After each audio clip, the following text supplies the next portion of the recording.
Welcome back. This is Digital Performer Lesson 1. We just got through with A, so this is B. We're going to pick up where we left off. We'd set up our piano-based drums, and we need to know a few things about our program to know how to work this. So we're going to talk quickly about what the control panel, the counter window means up here. There are some nice, this is all the information. This window is the only window that cannot go away, and it's like a basic tape recorder. There's stop, there's rewind, there's play, there's pause, there's record. Very good window to find.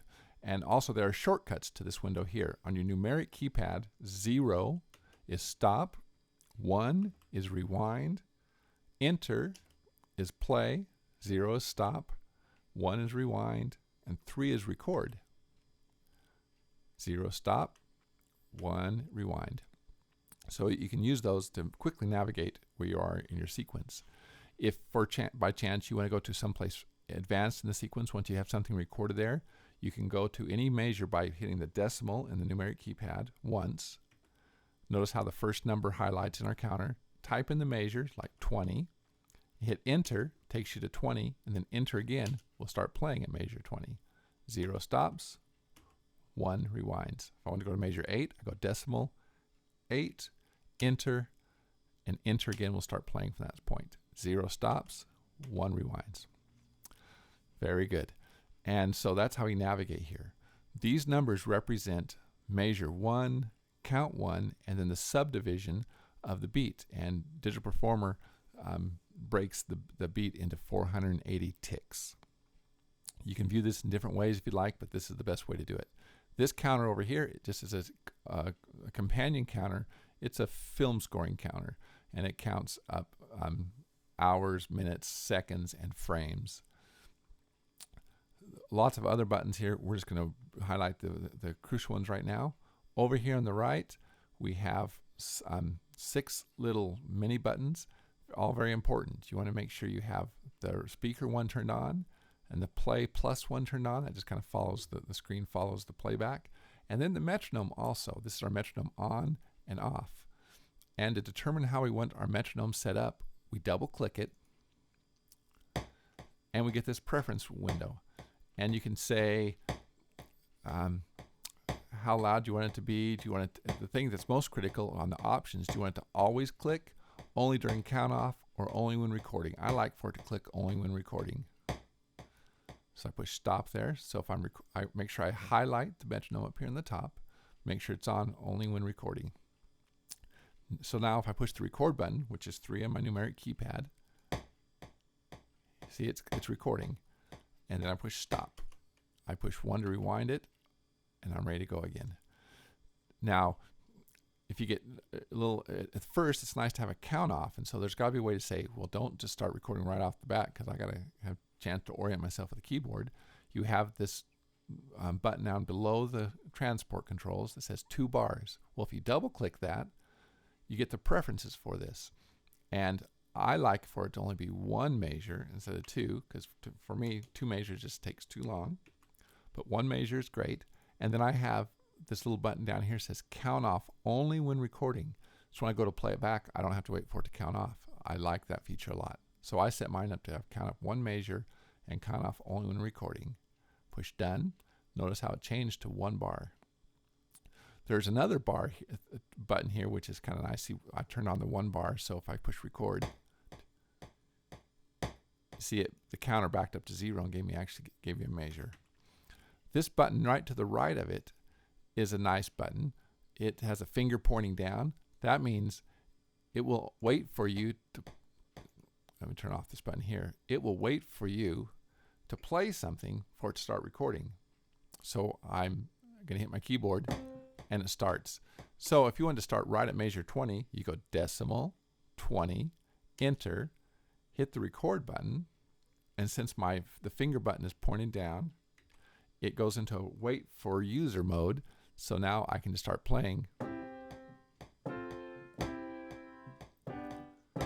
And see, I started recording right there. Okay, so I'm going to rewind, hit the 1 key. Know that Command Z undoes something in case you want to undo something you've done. Also, if you record, it'll record over the previous stuff. There is, in this column right here, a take button. So if you like what you did, but you want to try something better, but you want to keep the original, you can click on that one and say New Take, and it'll scroll around. You can do multiple takes and pick the best one. You can always copy and paste between the best also. Okay, so we're going to turn that button off. We're going to go to the 1-bar count off.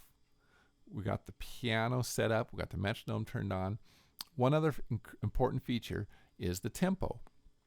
Right here, it says this is going to be a quarter note equals 120. That's how fast this piece is playing. Well, I can just click on this 120, and I can, and while holding the mouse down, I can pull it up and down, and I can just scroll to a different tempo if I want, or I can click in it once, highlight it blue, and type in a tempo.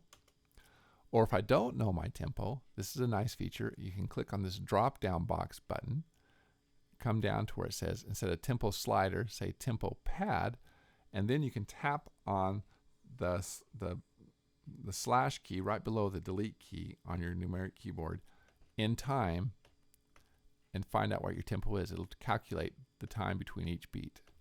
I find that I often do it about 100. And once you find it, then hit return, and it will store in the new tempo. That's if you want to find a tempo. So I've just changed my tempo to 100. I could either leave this on tap pad, or I could put it back to tempo slider. It will stay there, whatever I like to do. 1-bar count off.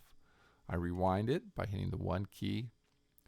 I'm going to play something when I'm going to try to record something on the piano track. 1-bar count off.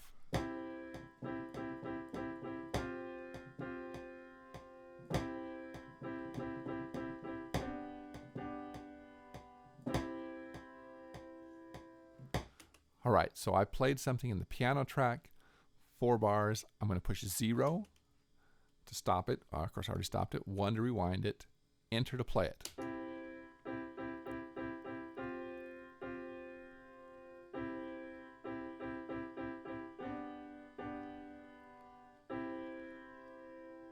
And as I listen to it, it's not the best, but it's going to work, and it'll provide us an opportunity to fix it in the future. Okay, now I want to add a bass to that. Now, I clicked on the bass track, and that does nothing but highlight the name. But the important thing was I changed there's a record button, so it's in front of the ARIA Player 1, 2, the bass, and I should be able to play it and hear it. It is. Good, so I'm going to hit 0 to stop it, just have it. 1, take me to the beginning. I'm going to push the 3 to enable the record 1-bar count off, and I'm going to record a bass line. 2.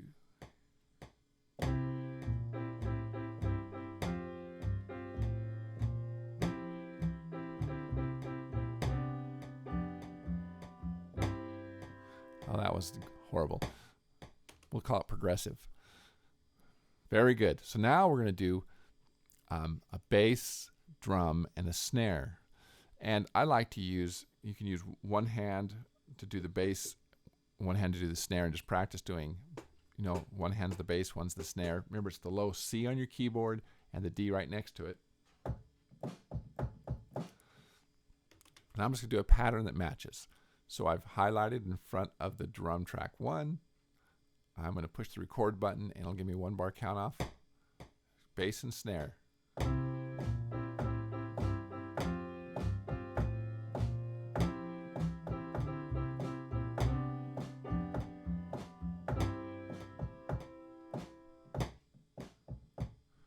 That wasn't too great.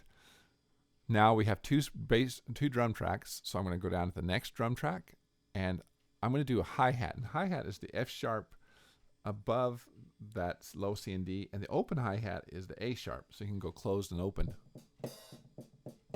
by F sharps and A sharps. The G sharp is kind of a pedaled sound, so I'm going to rewind my sequence to the beginning. I can go 0, 1. I'm going to push the record button. It'll give me a major count off.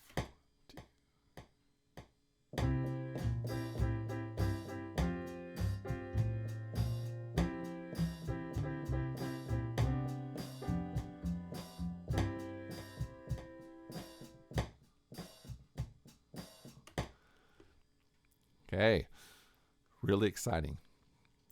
Now, there is one thing I'm going to stop this movie. We'll come back to part C to wrap this up.